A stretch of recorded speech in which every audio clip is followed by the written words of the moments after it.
ఇప్పుడు రెండో కేసు చెప్దాం, పరకామణి కేసు. ఇది కూడా బాగా ఇంట్రెస్టింగ్ కేసు.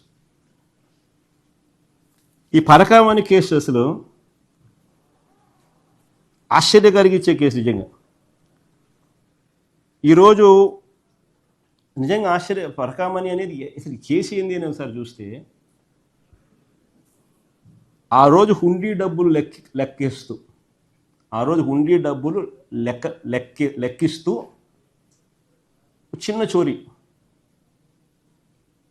9 నోట్లు, $9 వర్త్ 72,000 ఇండియన్ కరెన్సీ. $9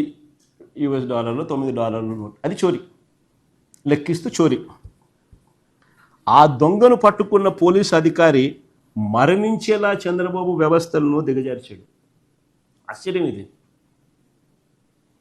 డ్రైవ్ చేస్తా పోతారు, సరే వినండి మీరంతా. మీరు $72,000 విలువ చేసే $9 నోట్లను చోరీ చేస్తుండగా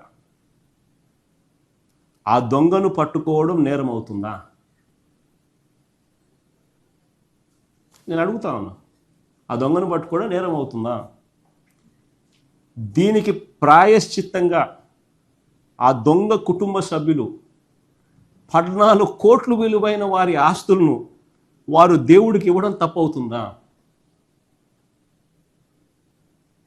నేను అడుగుతా ఉన్నా మిమ్మల్ని.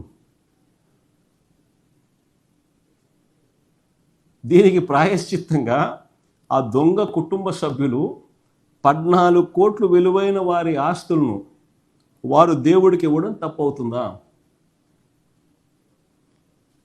పోనీ దేశంలో అనేక చోట్ల అనేక ఆలయాల్లో ఇలాంటి ఘటనలు గతంలో జరిగాయి, కానీ ఎక్కడైనా ఇలా ఆస్తులు దేవుడికి ఇచ్చారా?